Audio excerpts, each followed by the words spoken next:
Bonjour, ça va? Moi ça va. Aujourd'hui ça va être une nouvelle vidéo intéressante. Enfin personnellement moi je les trouve intéressantes. Ça va être sur un livre, un nouveau livre que j'ai lu. Évidemment parce que sinon ça sert à rien que je vous parle d'un livre que je n'ai pas lu. Quoique on pourrait mais enfin ça serait bizarre quand même. Quoique je pourrais ne pas lire un livre et vous dire de le lire. Parce que vu que dans tous les cas je ne vous spoil pas. Donc ouais je pourrais. Mais non, je vais vous parler d'un livre que j'ai lu, oui, que j'ai beaucoup aimé. Sinon, je parlerai pas d'un livre que j'ai pas aimé. Quoique aussi, ça aussi, je pourrais le faire, mais bon. Et ce livre, c'est ce livre-là.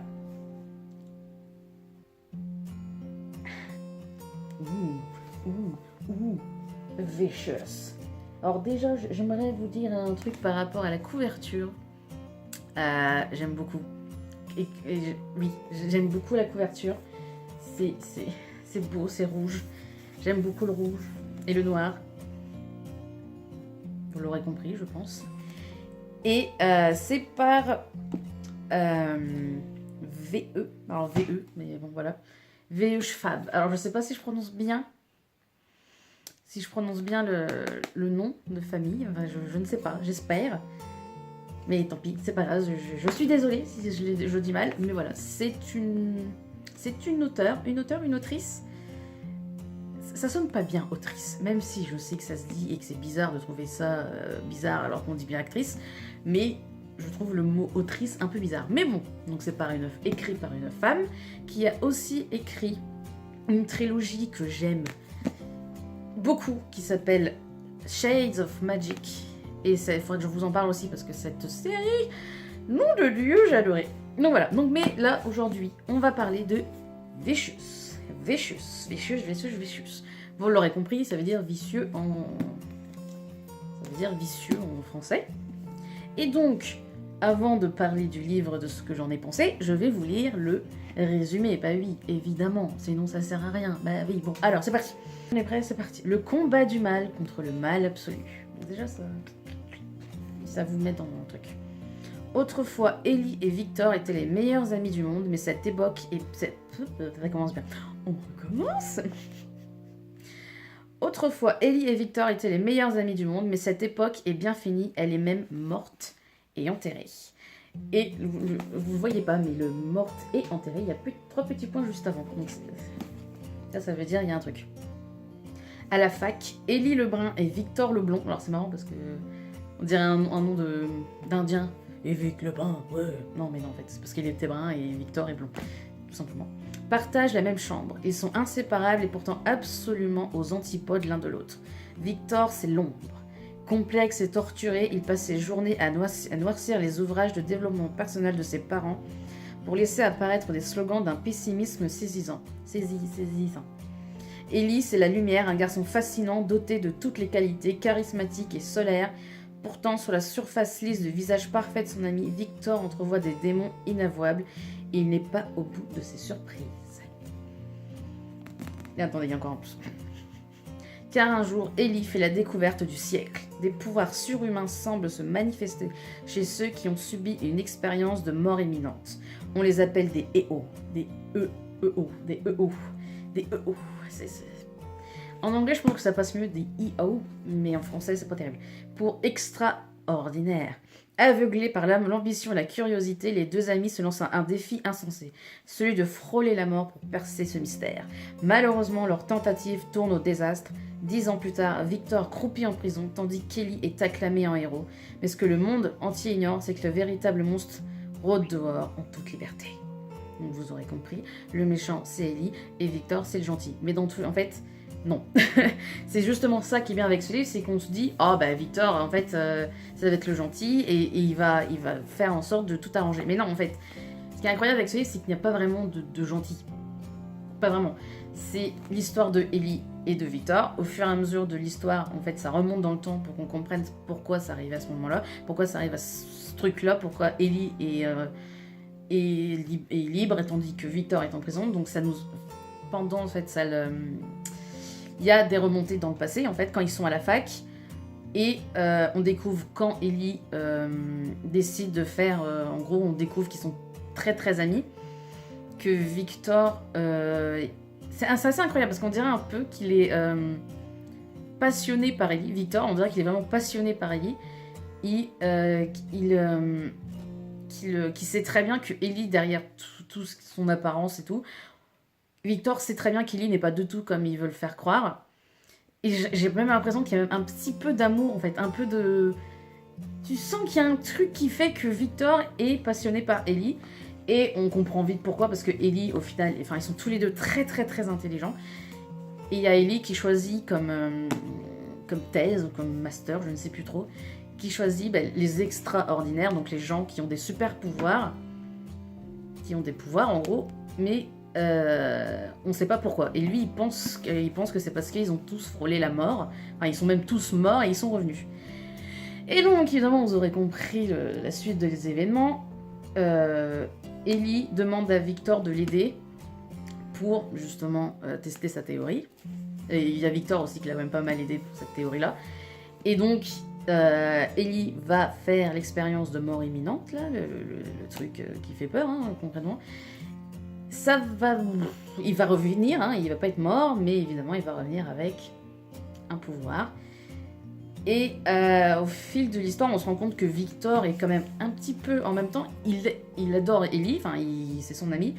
Et en même temps, on sent qu'il est jaloux d'Ellie. Il est pas mal jaloux parce que il y a eu... donc, qui est Alice, normalement, c'est ça? C'est Alice? Attendez, est-ce que je retrouve le truc? Ah non, NJ, pardon, désolé. Donc, il y a NJ, qui était l'ami, qui est toujours l'ami de Victor, qui s'est mis à sortir avec Ellie. Et Victor est un peu aussi jaloux à son... Donc, de toute façon, la relation entre Ellie et Victor est assez complexe. C'est genre, je t'aime moi non plus, ou je sais pas. Je sais pas comment expliquer la relation, elle est très très complexe, c'est justement ça qui fait tout le livre. Hein. C'est genre, ils s'admirent et en même temps, ils sont en compétition tout le temps l'un avec l'autre, donc c'est assez compliqué à gérer le truc. Et donc, Victor, qui veut aussi tester le truc de mort imminente, Ellie ne veut pas l'aider pour ça. Il veut pas que Victor... il veut pas que Victor le fasse. Donc Victor, ce qu'il fait, il demande à NJ de l'aider. Et ça va mal tourner. Et ça va très très mal tourner. J'en dis pas plus, mais ça va mal tourner. Et Victor va avoir aussi un pouvoir. Et ce qui est assez intéressant, c'est que leurs pouvoirs se rejoignent en fait. Ils sont quand même similaires. Ouais, ils sont similaires quand même. Parce qu'il y a... Bon, alors attention, spoiler, pour ceux qui veulent lire le livre, allez-vous-en, allez-vous-en. Mais Ellie va avoir le pouvoir de guérir, de se guérir lui-même. Il va se couper, ça va vite se refermer, machin. Et Victor, lui, il aura le pouvoir soit de retirer la douleur, soit de la faire ressentir, en fait. Il va soit faire souffrir les gens, soit leur retirer...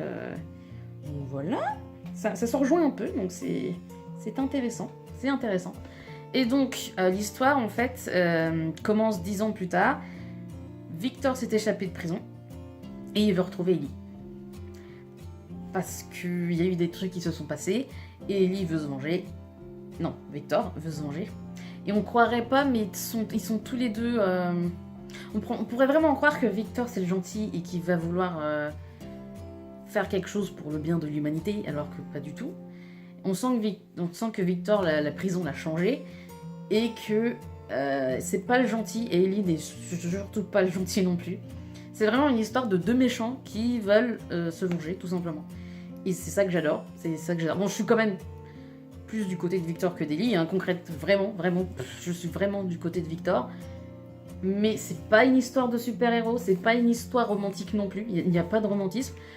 Même si on pourrait quand même un peu penser que Ellie et Victor... C'est vachement ambigu. On va dire que c'est vachement ambigu. Donc c'est ça qui est bien. Je veux dire, ça change un peu. Il n'y a pas d'histoire romantique. Il y a un petit peu quand même par rapport avec NJ, mais après, voilà. Mais ça change et ça fait du bien parce qu'il y en a... Enfin, c'est pas qu'il y en a marre des histoires d'amour dans les livres. Mais il n'y en a pas besoin, en fait. On se rend compte qu'il n'y a pas besoin d'histoire d'amour pour faire un très bon livre, super intéressant. Et voilà, et ça fait du bien. Ça fait du bien qu'il n'y ait pas forcément d'histoire romantique. Parce que, voilà, tout le monde n'est pas dans des situations romantiques dans sa vie. Et puis, ils peuvent quand même devenir des super-héros. Enfin, des super-héros. Vite fait. Donc voilà, je peux pas en dire plus de ce livre parce que sinon je Sinon, je vais parler complètement du livre et vous allez dire, bah quoi ça sert que je l'achète vu que je sais déjà tout ce qui se passe. Ça sert à rien. Et donc, si vous aimez tout ce qui est en rapport avec des pouvoirs, mais qui sont quand même... pouvoirs qui sont explicables en plus, qui sont possibles d'arriver, donc ça peut paraître... Ça paraît réel en fait. Et si vous aimez ce genre de truc où les pouvoirs peuvent vraiment arriver dans la vraie vie, pas comme Spider-Man ou... Batman, tu sais, ça peut arriver dans la vraie vie, c'est un gars assez dessous, mais par exemple, Spider-Man, on n'y croit pas, parce que... ça n'arrivera jamais qu'un gars d'une autre planète vienne, puis il est super fort et tout. Non, alors que là... là, ils ont eu leur pouvoir scientifiquement.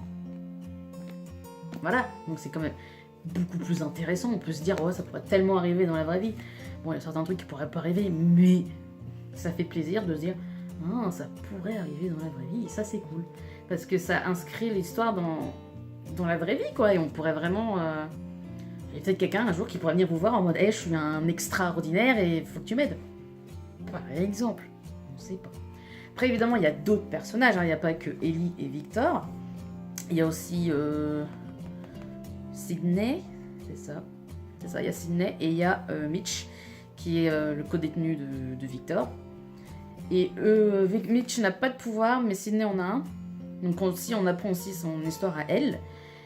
Et c'est aussi très intéressant, mais encore une fois, je n'en dirai rien, parce qu'il faut que vous lisez ce livre, parce qu'il est génial. Voilà. Si vous aimez les histoires d'amitié qui partent un peu en couille, concrètement ça part un peu en cacahuète, et si vous aimez... franchement, c'est une lecture, mais tranquille, facile, ça se lit en 2-2, vraiment, ça se lit en 2-2. Bon, après, moi je lis vite, donc est-ce que vraiment ça se lit en 2-2 ? Je ne sais pas. Mais je pense que vous n'êtes pas vraiment lecture de ouf, ce livre-là, franchement, je pense que ça pourra vous plaire. Et en plus, je pense que il va y avoir une suite, hein, parce que c'est le livre 1. T'appelles pas ça un livre 1 s'il n'y a pas de 2 après. Donc je sais pas. J'ai pas vraiment regardé. Parce que moi, je prends les livres quand ils sortent et puis c'est tout. Hein. Je suis pas forcément l'actualité. Voilà, c'est dommage, mais voilà, je ne suis pas l'actualité.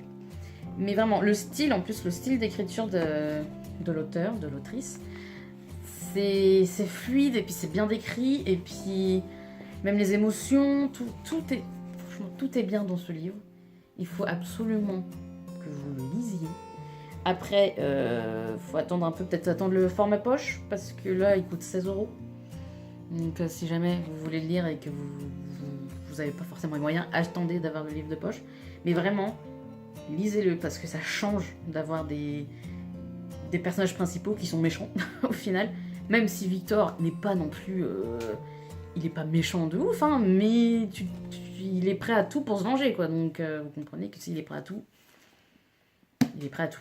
Voilà. Je conclurai sur achetez ce livre, vous n'allez pas être déçus. Parce que moi j'ai pas été déçue. Voilà, moi j'ai pas été déçue, donc voilà.